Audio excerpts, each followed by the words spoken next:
एक गांव में एक बूढ़ा आदमी रहता था।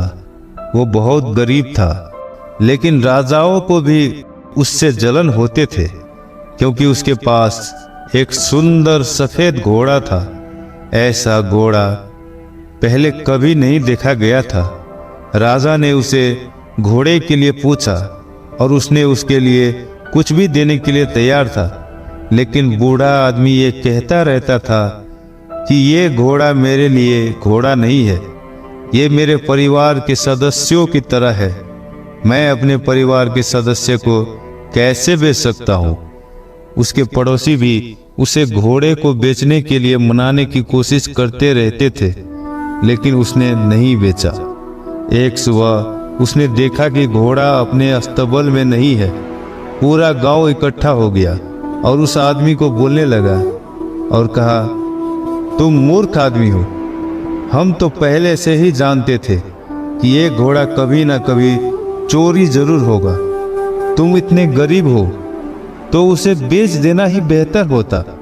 तुम राजा से कुछ भी मांग सकते थे। अब घोड़ा चोरी हो गया है, ये तो तुम्हारी बुरी किस्मत है। बूढ़ा आदमी ने कहा कि तुम बहुत दूर जा रहे हो, बस ये बताओ कि घोड़ा अस्तबल में नहीं है। यह भी नहीं पता कि ये बुरी किस्मत है या अच्छी किस्मत। लोग हंसने लगे। वो सोचते थे कि बूढ़ा आदमी पागल हो गया है। वो अपने घोड़े को बेचकर अमीर की तरह रह सकता था, लेकिन वो दुख और गरीबी से घोड़े को पाल रहा था। कुछ दिनों के बाद अचानक घोड़ा वापस आ गया। वापस आने के बाद पता चला उसे चोरी नहीं किया गया था। वो जंगल में भाग गया था और ना केवल वो वापस आया था, बल्कि वो अपने साथ 10 और दरबारी जंगली घोड़ा को भी ले आया था। फिर से लोग इकट्ठा हुए और उन्होंने बूढ़े आदमी से कहा, वाह, ये तो अच्छी किस्मत है।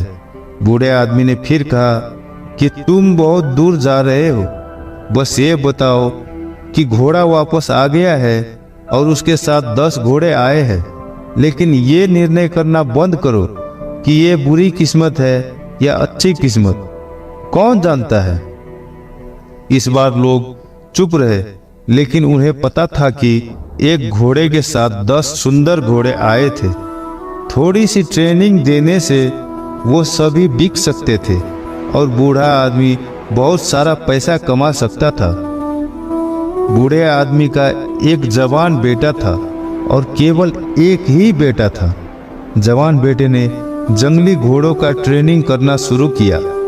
एक दिन घोड़े को ट्रेनिंग देते समय उसके पैर टूट गया, तो लोग फिर से इकट्ठा हुए और उन्होंने कहा कि आपका एकमात्र बेटा अपनी टांगे खो चुका है और आपकी बुढ़ापे की उम्र में वो आपका एकमात्र सहारा था।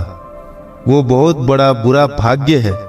फिर बूढ़ा आदमी ने कहा, ज्यादा दूर मत जाओ, केवल ये बताओ कि मेरा बेटा का टांग टूट गया है, ये बुरा भाग्य है या अच्छा भाग्य, कौन जानता है। फिर ये हुआ कि कुछ हफ्तों के बाद वो बूढ़ा आदमी जिस राज्य में रहता था, वो राज्य अपने पड़ोसी राज्य से युद्ध के लिए निकल गया। शहर के सभी युवक को सेना में जाने के लिए मजबूर किए गए, लेकिन केवल बूढ़े आदमी का बेटा छोड़ दिया गया था, क्योंकि उसकी टांगे टूट गई थी। लोग फिर से इकट्ठा हुए थे और वो सभी रो रहे थे, क्योंकि हर घर से युवाओं को मजबूरन ले गए थे और उनके वापस आने की कोई संभावना नहीं थी, क्योंकि जो राज्य हमला कर रहा था वो एक बड़ा राज्य था और उनका राज्य ये लड़ाई हार रहा था। वो वापस नहीं आने वाले थे। पूरा शहर रो रहा था और बूढ़े आदमी के पास आए और कहा, तुम सही थे, यह आशीर्वाद साबित हुई। शायद आपका बेटा अपंग है, लेकिन फिर भी आपके साथ है। जहाँ तक हमारे बेटे के बारे में है, वो हमेशा के लिए चले गए हैं, जबकि आपका बेटा नहीं गया है। बूढ़े आदमी ने फिर कहा, तुम लोग अपने बच्चे का जुझारू हो गए हो। वो सेना में शामिल होने के लिए बलात्कार से जुड़ा दिए गए हैं। और मेरा बेटा बलात्कार से नहीं जुड़ा। कोई नहीं जानता कि भला है या बुरा।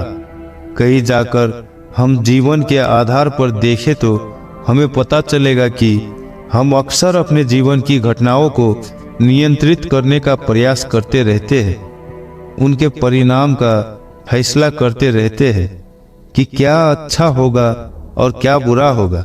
जब चीज़ हमारी योजनाओं के अनुसार होती है तो हम खुश होते हैं, लेकिन जब चीज़ हमारे उम्मीद से नहीं मिलती है तो हम निराश होते हैं।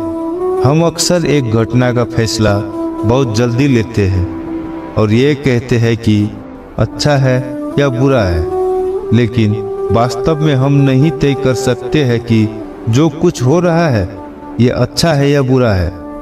हमें हमेशा नहीं पता कि कोई घटना अंत तक अच्छी होगी या बुरी।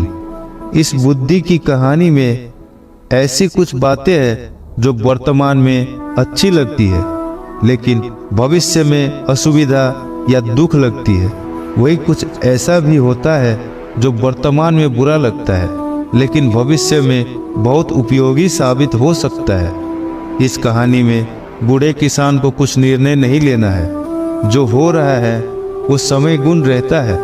इसलिए अगर आप अपने जीवन में हमेशा खुश रहना चाहते हैं तो कभी भी कुछ निर्णय लेने से पहले बहुत जल्द फैसला ना करें, क्योंकि आज जो आपके लिए सांप लगता है वो कल आपके लिए भलाई साबित हो सकते हैं। अगर आपको वीडियो अच्छी लगी हो तो शेयर ज़रूर करें और हमारे चैनल अनंत इंस्पिरेशन को सब्सक्राइब ज़रूर करें। मिलते हैं आपसे अगली वीडियो में, तब तक के लिए अपना ख्याल रखें।